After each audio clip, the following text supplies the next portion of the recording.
Hey y'all, Chris here. We're getting this episode to you significantly later than we would have liked. Life has intervened for both of us in work and home life. If you'd like to help us get this out more often and more on time, you can do that by going to 90milesfromneedles.com and clicking on the button that says Become a Desert Defender. That will take you to a donation page where you can throw a little cash our way. Thanks, and here's the show.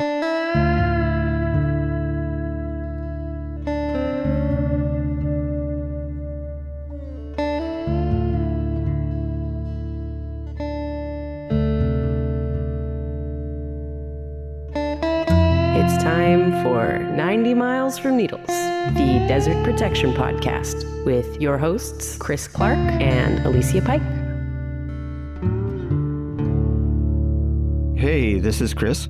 And this is Alicia. And welcome to 90 Miles from Needles. And we're going to do some chatting about solar energy today. Those of you who have been listening to our podcast for a while will have noticed us speaking in less than universally glowing terms about utility scale solar projects in the deserts of the Southwest. And once again, I'll point out that this is not because we have a problem with solar, but it's because we think that there are better ways to do solar and that solar in wild desert habitat has environmental impacts that we can avoid and we want to avoid. It seems like large solar power plants in old growth desert seem to be the method of first resort for people that are making decisions about these kinds of things. What we have in mind here is just a general overview of why we think the things about desert solar that we do. And the reason that this is coming up is because in December 2022, the U.S. Department of the Interior announced that it was going to reopen a process called the Final Programmatic Environmental Impact Statement for Solar Energy Development in 6 southwestern states. It's also called the Solar PEIS. PEIS stands for Programmatic Environmental Impact Statement, and that's what we'll call it. The PIS statement? PEIS. PIS. The Solar PEIS covered the states of California, Nevada, Utah, Arizona, Colorado, and New Mexico. It set aside 285,000 acres in those 6 states to prioritize for solar development in what were called solar energy zones. The acronym for that spelled SEZ. 285,000 acres devoted to solar development. That is just slightly smaller than the Los Angeles city limits, at least the land portion. So it's a large amount of land. In theory, the Bureau of Land Management picked places that had not all that much environmental value to them. The truth is more complicated, but that was the intent, is to direct solar energy production to the places that had the least environmental impact. The PEIS also set aside 80 million acres of BLM lands in those 6 states called exclusion areas, which were closed to solar development for all kinds of different reasons. Resource protection, the wrong kind of topography, the slope is too steep for these large solar thermal plants that were the popular technology back then. Cultural interests of tribes, things like that, wildlife value, just whatever it was. So 285,000 acres that were put your solar here and we'll help you out. 80 million acres, by far the largest part, was barred from solar development. And then 19 million acres of what were called variance lands, which basically were places where they didn't really have the time or energy to make decisions. They just said, this 19 million acres, we will take each case on an individual basis, and you'll have to go through environmental review under the National Environmental Policy Act, or NEPA. So there were a lot of problems with this. The industry didn't like it because they didn't like any of the solar energy zones for the most part, exception being in Southern California and Riverside County. The Riverside East SEZ has seen a lot of solar development since, but there are a bunch of solar energy zones that have no solar development. Pretty much everything that's gone in since 2012, when this document was finalized, have gone in these variance areas where there was supposed to be no incentive to develop solar. So this is getting really into the weeds, but basically, I think the context is necessary to have a discussion of what has come up, which is that we had this huge process, took years. There were some places like the proposed Iron Mountain says in Southern California, where we recorded our very first episode out in Sand Draw, and Bullard Wash, which is another amazing place. And we need to actually head out there and record an episode. It's a road trip. It'd be an overnight. There would be Wickenburg. There's a really good coffee place there. Our wish list for overnights is getting longer and longer. Yep. But Bullard Wash is a place where Joshua trees and saguaros grow in the same place. Those of you who have listened to every single one of our episodes will remember that we were at the other end of that zone with our friend Jan Emming at his place in Yucca, Arizona. There's this band of Arizona where the range of Joshua trees overlaps with the range of saguaros, and that's a really precious place. I don't know that this was what caused the Bullard Wash proposed says to be dropped, but in 2010, I did have a meeting with Ray Brady, the BLM guy in the Washington, D.C. office, who was the lead on the solar PEIS back then, and said to him that I thought Bullard Wash ought to be excluded. And he seemed interested, and he took some notes.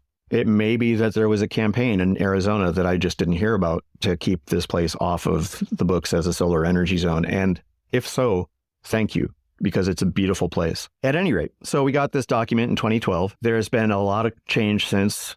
In California, there's been this whole subsidiary project called the DRECP, which again, nobody pronounces phonetically because it would sound like DRECP, but it's the Desert Renewable Energy Conservation Plan, which we just found out is going to be left out of the consideration for an updated solar PEIS, which was announced in December 2022. The scoping period for that, which is the initial comment phase on any project that's going through the NEPA process, has just closed. And the good news is the DRECP is going to be left as it is. There's good and bad to say about the DRECP, but it is stronger protection for a lot of lands than the solar PEIS of 2012 was. But here's what's happening with the solar PEIS with the update. They're talking about adding 5 more states to make it the entire West.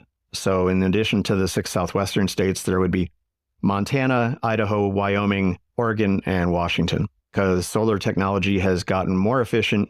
And even with the less sunlight that people have up in places like Bend, Oregon, and the Snake River Valley, solar still makes sense. They also want to take a second look at some of the definitions of exclusion areas. The original PEIS excluded from consideration any land with more than a 5% slope.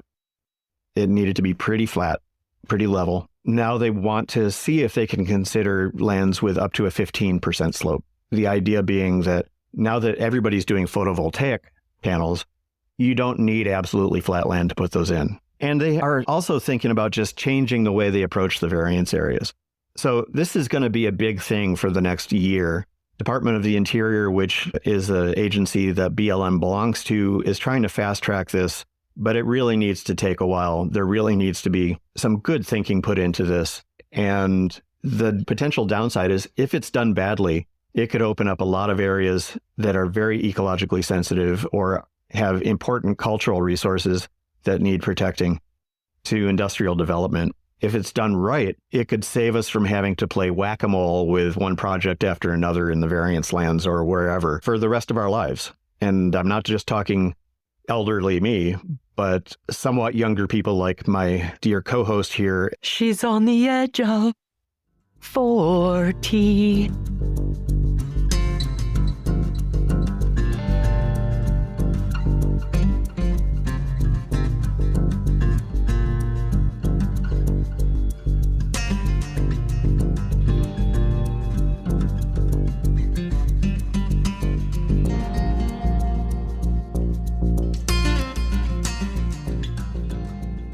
So anyway, that's a lot of words, but this is why we want to talk about solar, because as happens pretty much every time solar energy in the desert especially comes up as a news item, and there are people like myself and like Alicia and like a lot of our friends and colleagues who don't 100% support every possible implementation of large-scale solar in the desert. When we start to have our words out in public, we get accused of not taking the climate crisis seriously. We get called shills for the fossil fuel industry, or shills for the Koch brothers, or Or even simply just being accused of being naive. Yep. The favorite thing I've gotten called for having a nuanced view of renewable energy development is a useful idiot. And my immediate thought, this was some years ago, my immediate thought was, this guy's half right. And you can decide which half. Yeah. We just wanted to go through sort of the 30,000 foot view level. This is just problems with desert solar 101. We will probably be doing episodes in depth on some of these issues, but just to give you the introduction to some of the things that can go wrong if we put solar in the wrong place in the desert. The main bullet points. Yeah. Here we go. We want to start with a broad level view. The big overriding assumption that goes into the siting of these solar plants is often that there's nothing there worth saving, protecting, or preserving. That assumption has definitely bothered me. It's like this idea that the desert is like a blank canvas, that it's all like the playa at Burning Man just waiting for us to build our stuff that we have there for a blink of an eye in a geologic timescale. We've talked about this before, but it's like, how do you justify killing living things that are potentially millennia old for a project, whether it's a solar project or a supermarket or, I don't know, a parking lot that has a useful lifespan of maybe 25, 30 years? It just seems like hubris. Greed and profits. You know how I feel about this. It's the end of every rabbit hole we go down is greed and profits. You mentioned sand draw earlier. Just one of a dozen examples I could think of off the top of my head of places that have been put on the chopping block and are either saved from or still waiting to be saved from inevitable development. And the things that we see when we go out there may not look like much to the average eye, but if you spend any time outside of your car instead of driving down the road at 75 miles an hour, you'll start to see so much life in these places, from the soil, the cyanobacterial communities that live with the lichen and on the rocks. Everything is literally alive out there. Every hole is been occupied or is occupied by somebody, and that pack rat middens are a great example that I like to use. The national park here, Joshua Tree, has carbon dated middens to 30,000 years of continual use. And, to me, there is no justification to come in and say, this 30,000 years that you all have been living here, there's really no value to that to me. And I own the land. So I'm going to put in a solar field because I think the value that this provides humans is more important than the 30,000 years of history that you and your descendants have here. And for me, that's the hardest part to reconcile with human development, is that we eradicate communities that they've been intact for tens of thousands of years, if not longer. It's really striking just how hard it is to get people to see what's out there sometimes. And there's that quote, "It is difficult to get a man to understand something when his salary depends on his not understanding it." Upton Sinclair. You also just have sheer honest ignorance. And what I mean by that is we're all ignorant of a bunch of stuff, no matter how educated we are. You can be the most brilliant rocket scientist in the world and know not a single goddamn thing about Mesopotamian poetry. Being ignorant is not a bad thing. We all start completely ignorant of everything except how we're feeling. And some of us are ignorant of how we're feeling. But the more you sit in a landscape and the more you get to know how that landscape works, the more you understand about what we're going to lose if we alter that landscape radically. Alicia and I were taking a walk earlier today to emotionally prepare ourselves for recording. Walked down this wash near where I live. And when I first walked this wash, I was overwhelmed with the trash that was in there. It's a wash that feeds out of a flood control channel that basically drains all of 29 Palms. And so pretty much every time a deflated soccer ball or styrofoam cooler or whatever ends up in the street and gets washed down somewhere in a monsoonal rainstorm, it ends up in my neighborhood. And there's a lot of off-road tracks going through back and forth. And when I first saw this landscape, I thought, oh, this is a lot more impacted than the neighborhood I used to live in, which is further uphill and in Joshua Tree and surrounded by judgmental, environmental-leaning neighbors. And I mean judgmental in a good way. But we were out there and all that stuff is still true, but we were seeing the holes that kit foxes had dug maybe 3 years ago and then abandoned. They have to keep moving, keep digging new burrows because the coyotes find them, and coyotes do eat kit foxes. You'd think they'd have canine solidarity, but they don't. We saw, and we will put these in the show notes, we saw tracks of adult quail with little aimless skittering tracks of baby quail among them, and accumulated seed pods from acacia trees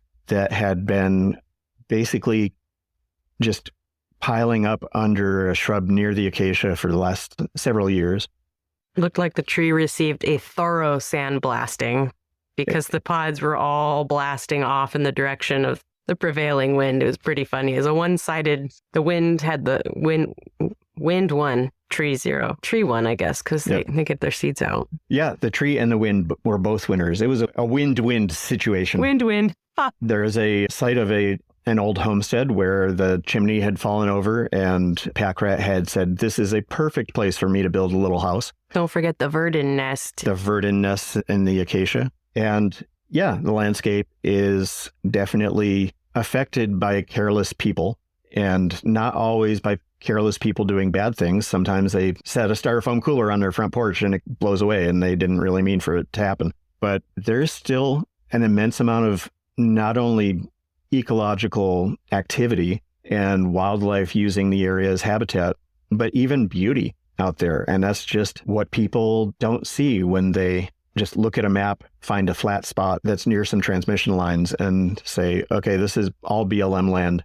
We're going to propose our solar project here. And they're thinking about it in terms of empty space where this abstract number of solar panels can go. And just even talking about the value of what's there before the developers come in is a revolutionary act, giving voice to the landscape that can't speak for itself in a way that registers on the stock exchange. When they think to themselves, it's a perfect place out there in the desert. Nobody's using it. I think the nobody that they're thinking of are humans. There are so many bodies out there using it. And I feel like that's one of those levels of separation that humans use to separate themselves from the rest of the natural world. Nobody else is using it. Yeah.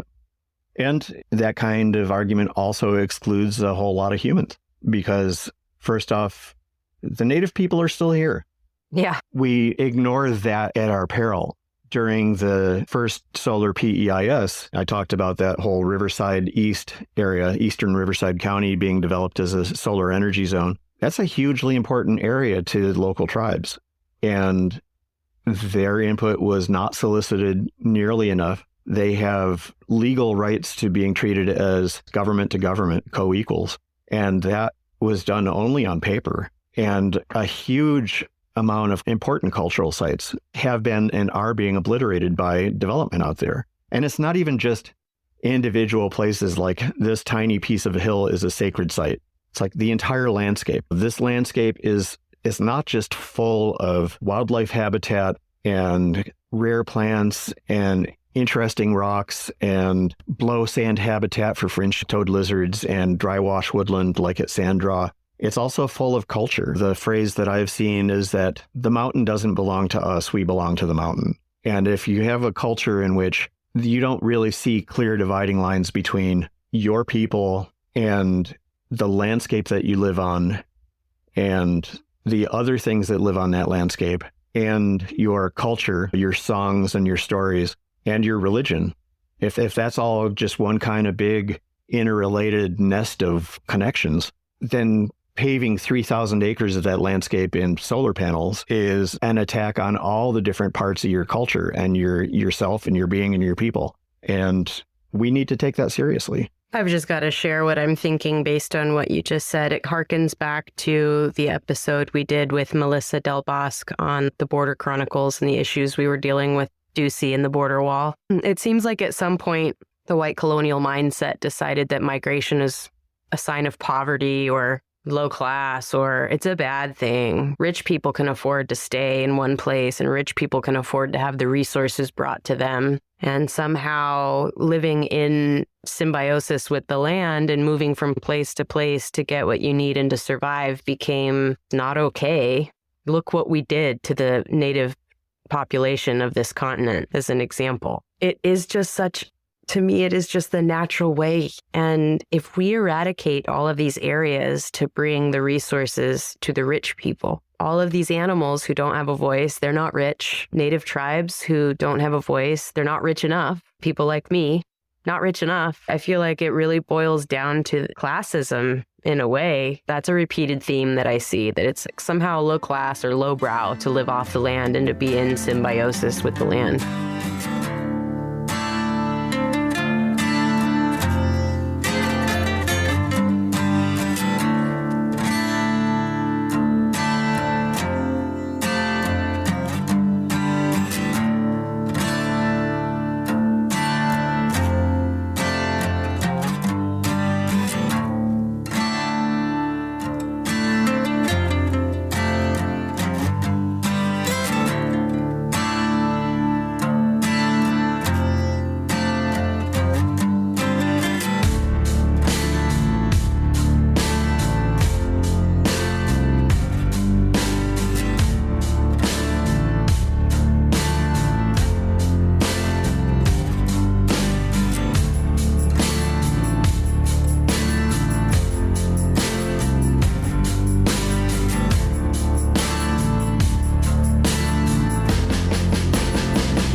We have to be reminded by law that has been imposed at great cost by activists to consider how sand moves in the desert if we're going to put a project in. We don't want to think about that. You put up a chain link fence that stops the flow of sand. You wouldn't think so, because chain link holes are really big, sand grains are really small, but even that just minor interruption causes sand to pile up at the bottom of the fence.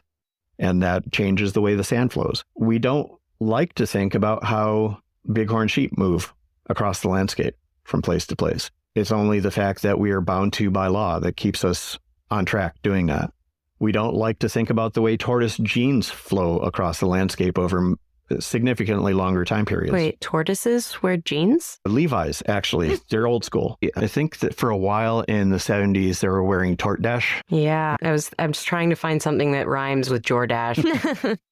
But tortoises don't migrate much. They have their territory and they stick to it. But they mate across those boundary lines. And so the genes can flow back and forth over generations. When we ignore nature and try to work against it, eventually we're going to see consequences. And nature bats last. Yeah. And if we'd only pay attention, I feel like we'd save ourselves a whole lot of trouble. So we could talk about some of the really specific case-by-case things that have been issues with solar projects. A big one right now is there are people trying to protect the Western Joshua Tree. We've had Brendan Cummings on this podcast a couple of times talking about his efforts there. And one of the reasons that's been complicated is because people want to put solar projects where Joshua Tree forests now are.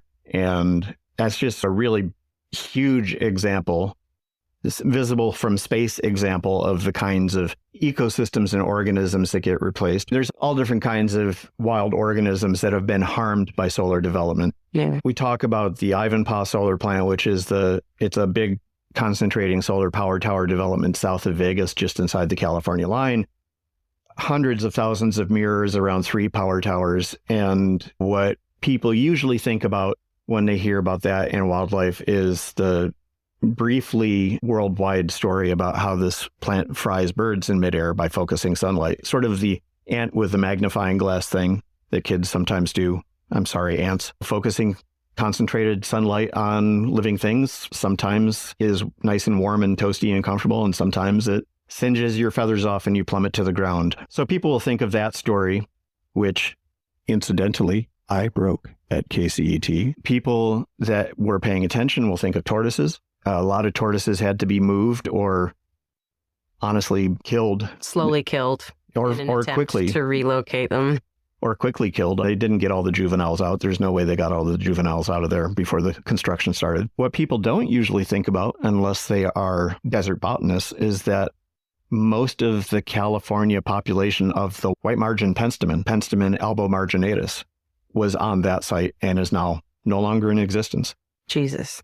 It's not a common plant. There are people trying to protect it legally even as we speak. And it's just one of the casualties of this stuff. At San Dra, we have the beautiful dry wash woodland with ironwoods and Palo Verdes and acacias and a mesquite or two and smoke trees. And that ecosystem is under direct threat from solar development. And it occurs all through the desert. It's concentrated where there is enough water to go through washes, where the topography sort of funnels the water from various sporadic rainstorms or monsoons, things like that. That's an ecosystem that's under serious threat.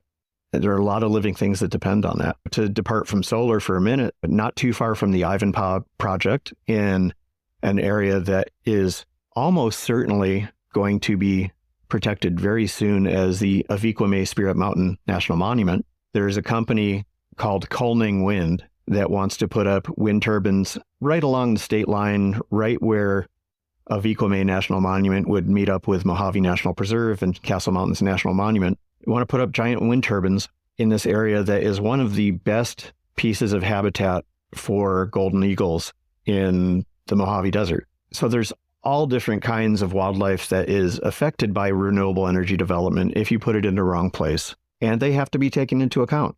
We can't just say, oh, the eagles and the tortoises have to take one for the team. We need to get off of fossil fuels for power generation, which is true. We do need to do that. We need to decarbonize our grid. Yes, that's true. We do need to do that. And so the eagles and the tortoises need to take one for the team. No, we have to look at how much power we're using first. We have to look at where we're generating it, where there are places that solar panels could go that have almost no habitat value. The tops of logistics centers, those roofs or parking lots that need shade for the cars that park there or whatever. I'm not going to say that's no habitat value because there's something living everywhere, but it's minimal habitat value. We haven't even looked at just things that occasionally make the news, like putting solar covers over the aqueducts in the state of California and Arizona, even more. There's all these other places to put solar that are just a little bit more expensive.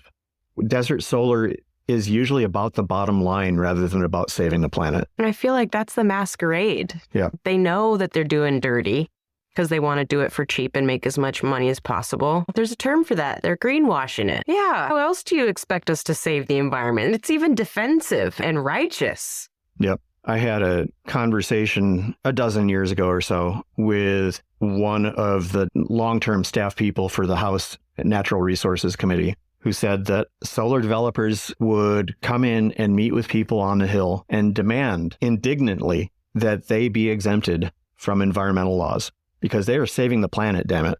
God damn it. And they shouldn't have to worry about trivialities like wildlife because they were saving the world. It's just infuriating. Why are we like this? Where did humans go astray? We forgot that we belong to the mountain.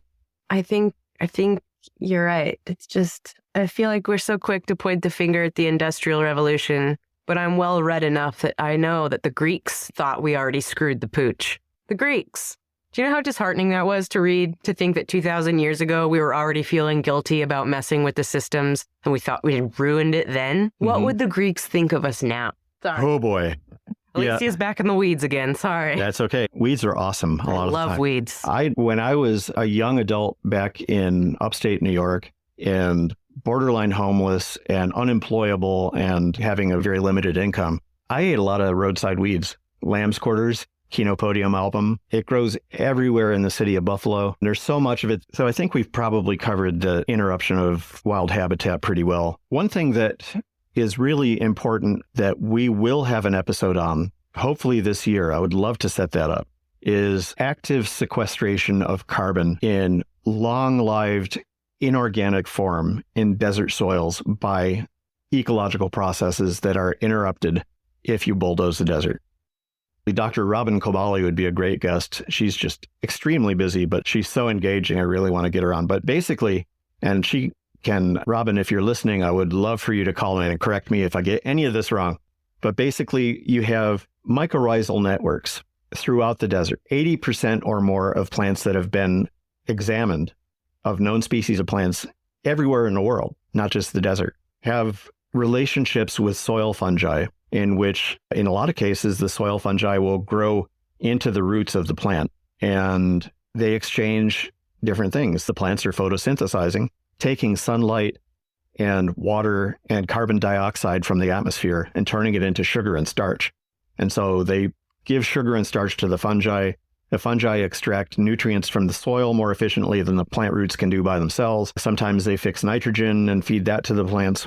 And so it's this symbiotic relationship that has been in place for hundreds of millions of years. It's obviously changed through that period. Most of us in old relationships have seen how they've changed over the years. But one thing that plants do, they suck carbon dioxide through the leaves and sometimes through the stems, like in Palo Verde, bring it into the plant. And they do that because sunlight allows them to take carbon dioxide and turn it into these longer polymers of carbon that we call sugars. The roots don't do that. The roots only breathe out carbon dioxide. They take in oxygen. Plants breathe in oxygen too. They respirate. Through their stomata. Through their stomata, which are occasionally on their trunks, but usually on their leaves.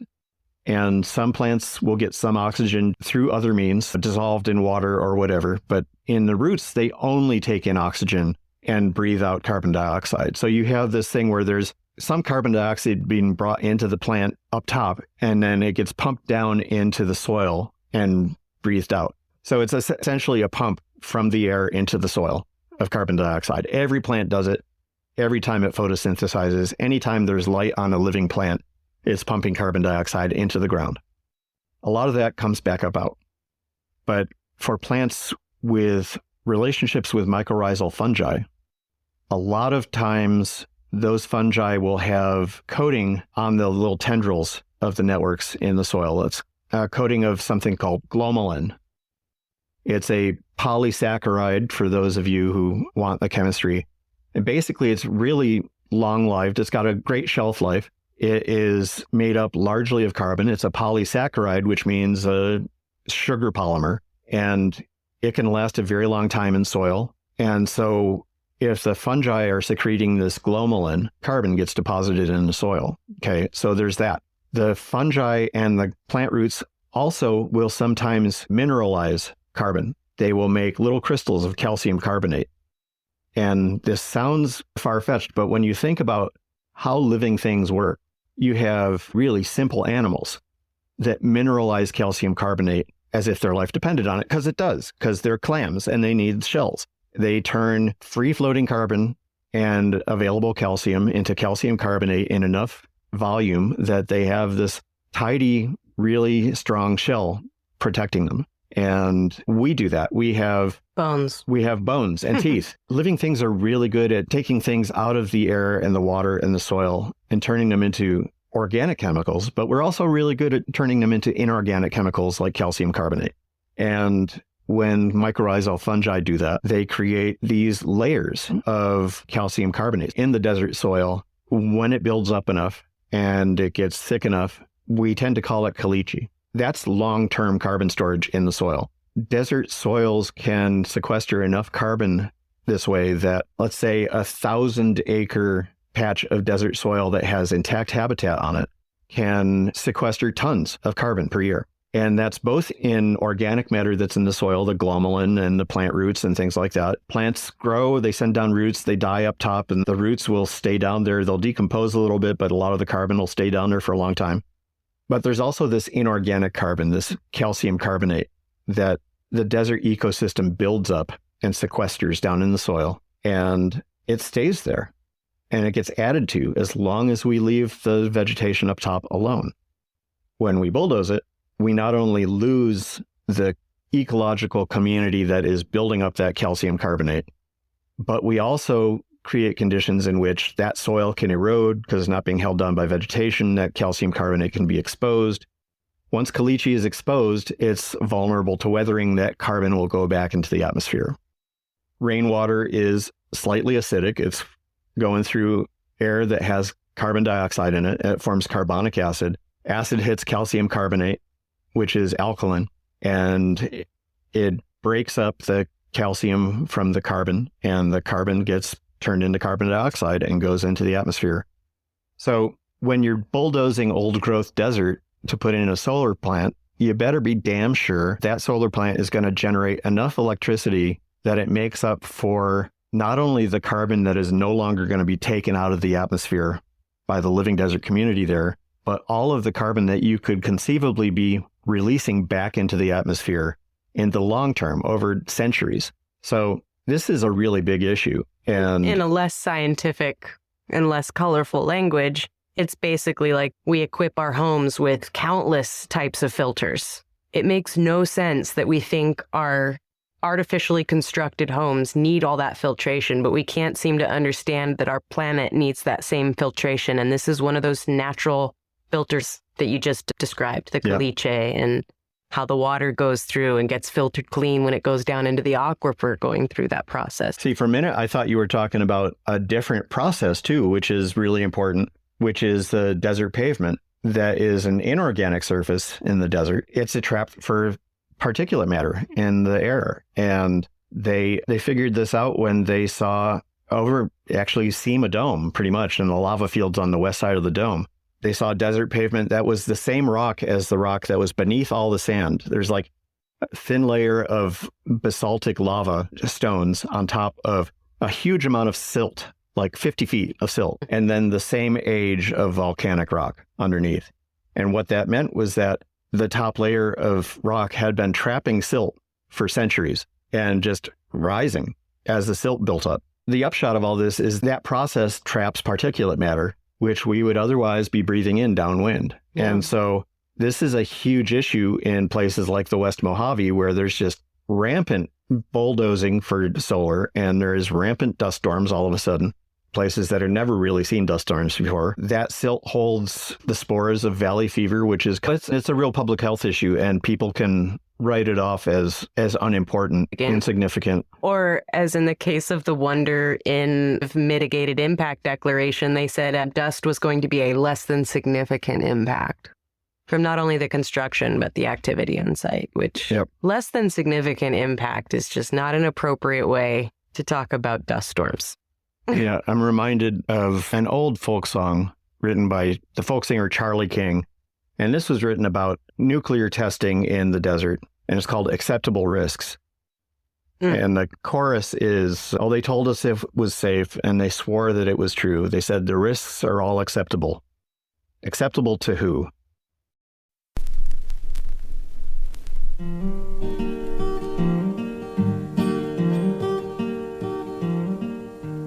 20 years back, out at Yucca Flats, our trucks were winding down to the testing site.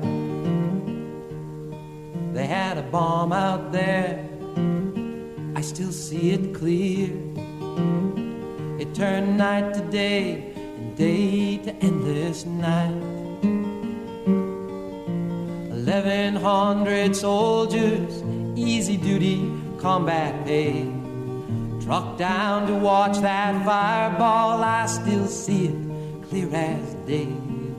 But it wasn't what they showed us, it was what they didn't say. And if I knew what I was getting into, nothing could have dragged me down to pay the price I've got to pay today. Oh, they told me it was safe, and they swore that it was true. They said the risks are all acceptable. Acceptable to whom? They can't cover up the truth no more. I feel it in my bones. You can fool yourself with numbers, but you pay the price alone. okay, we've done wildlife, we've done how dare you, we've done cultural resources, and we've done carbon sequestration, we've done public health with air quality. I think we could do the alternatives at this point. Okay. The really ironic thing about all this is that there are more sensible ways to do this. There are easier, faster, less damaging, and more democratic ways of addressing the climate crisis than relying on remote utility scale generation. And the only reason that we aren't doing it is because the big utilities are calling the shots. They have a business plan that relies on remote generation and transmission and selling power as a monopoly to whoever's in their territory. And they don't want to give that up. And here's this new technology that is threatening to upend our business model. A solar panel doesn't care whether it's out in the desert or on a rooftop or on top of a landfill somewhere or on the space station. It's all photons. It's all turning into electrons. You can put 1 million of them together all at once, or you can put 4 of them together all at once. They're going to work the same way. There's no reason why you have to have giant piles of them out in the desert. You could have a giant number of small piles of them in a neighborhood or in a city. You get these millions of solar panels that could be going on hundreds of thousands of houses. And this is threatening to the utilities. And they are reacting with political pressure to slow or stop the growth of this industry unless they can control it. And so they are simultaneously pushing for really easy access to large amounts of public land. And they are pushing governments like the state of Nevada and the state of California to cut back on incentives for what we generally call rooftop solar. We're sitting under some right now as we record this. But it also includes things like parking lot solar, carports, and solar power on landfills, and just anywhere you can put it in the built environment, it could go. But utilities want it all in a few extremely large arrays somewhere far away from where it's being used so that they can then have transmission lines, which are a guaranteed profit center for utilities, to ship it to where it's needed, rather than having it 10 feet away from where it's being used, like right now. Can we just go back to living in caves, please? It'd be cozy. This is all so complicated. This is getting really in the weeds. Man. But I think people picture their lifestyle continuing in the current way. And people picture being able to just have uninterrupted power, not having to think about, oh, we're working off the solar battery now and we have to not run the 3D printer until 9 o'clock, whatever it is. People mostly don't want to have to challenge capitalism. They don't want to challenge their own comfort. Yep.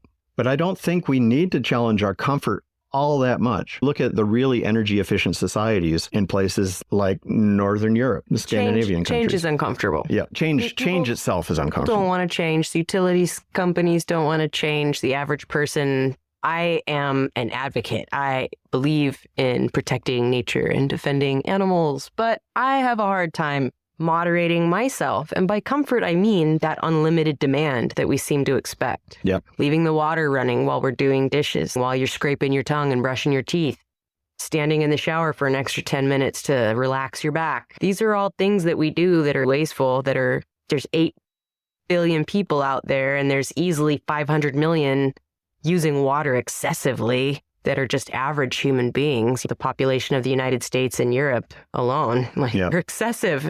And that's the kind of comfort that I'm talking about, is that we literally have to talk about going back and living in a cave, but it's like finding that middle ground, acknowledging where we've come from. I'm going to steal a page from the usual Alicia comment book and say, I just want to give a little bit of slack to people that enjoy aspects of not living in a cave. I myself very much enjoy not having cholera, and a certain degree of modern comforts like relatively safe to drink water and not getting hypothermia in my house and things like that. I like that. I'm not advocating that anybody go without that. If people want to live in caves, which I often do, I go camping in the winter. It's good for your soul. But I don't think we're talking about depriving people all that much. But I feel like that's the straw man argument that gets thrown out. Absolutely. Absolutely. That, and you and I have both had this said to us in comments on social media. People don't want to go back to living in caves. And that is not what we are suggesting. I'm more and more impatient with that argument. When people say that, it's often in response to comments like, we need to go back to 1990 levels of electrical consumption. And they say that. And my response is basically the opposite and far more insulting and obscene converse of okay, boomer. Yeah. And 1990 was fine. Sorry, you were living in a cave in 1990, bro? There were some people I knew, actually, but that was voluntary. In 1990, I had an electric coffee grinder. Oh. I had coffee shipped to me, not particularly to me, but shipped to where I could get it, and it was good coffee. In 1990, there was really good beer. It was electrically refrigerated. That was nice. I didn't have to walk to school uphill both ways. I was driven in a comfortable car every day. No snow in San Diego County. There was once. It was around 1990. I think I was in kindergarten and it snowed in San Diego County at the lower elevations and it was a huge fucking deal. So stand yourself corrected. Okay. Excellent. And it snowed this past week in San Diego County. Oh, speaking of which, in our show notes, look for Jack the dog cavorting in the snow. I will post a video. He is awfully cute. But basically, I mean, that kind of argument is entirely a straw man, like you said. And the worst one, the absolute worst one, in my opinion, because it just shows that the person is absolutely not engaging with anything that we've said, is when you lay out arguments like the ones we've been laying out, both for how not to do solar and how to do solar. And they respond with, you're just NIMBYs. Yeah, I mean, it's the difference between someone who wants to say there's a problem and someone who says, I see a problem and I'd like to offer some solutions. Yep. Those people don't want to offer any solutions. And that's what you and I are trying to do here is just bring some solution-oriented conversation to something that is very clearly a problem to everybody who's not profiting from it. There's something special, though, about that. That's a phenomenon. People will just dismiss, people won't listen, people say, oh, she's got an agenda. He's just being hysterical. I like how you said she isn't being hysterical. That's very nice of you. Yeah, I rethought that partway through. But the NIMBY thing really gets to me because here I am saying we shouldn't put this stuff far away where we can't see it. We should be putting it where we live, on our houses, in our shopping malls, in our carports, in our backyards. We should be putting this in our backyards. And you literally did put it in your backyard. And the person says, you're just a NIMBY. And it is not constructive to respond with, you're just an idiot. But really, do you think about what words mean? It's just really frustrating. And that's all I can really helpfully say about that.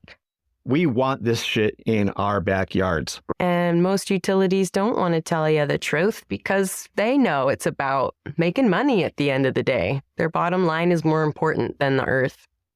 It doesn't feel right. It feels depressing that we're just killing the planet so that we can consume more resources. Yep.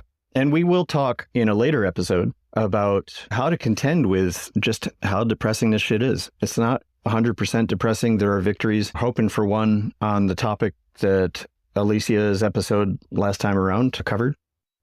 Thank you all, by the way, for your support, either through stopwonderin.org or your direct comments to the county. It was greatly appreciated by all parties involved fighting for the land out there. Yep. And thanks for getting me off my butt to get comments in on that.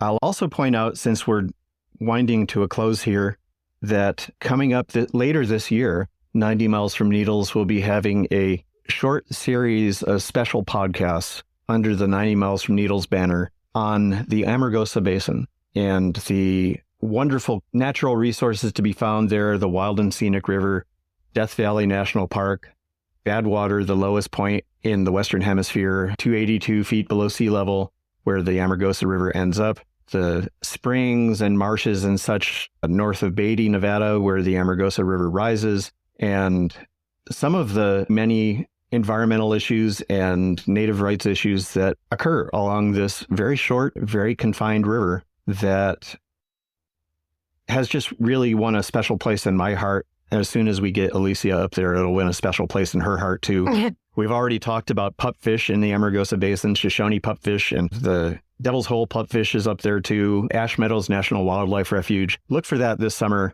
Titled to be determined, but think of it as the Amargosa podcast. And there will be more on that coming up. And you just never know what Alicia is going to come up with, so hold your breath. And we'll talk to you soon. Thank y'all.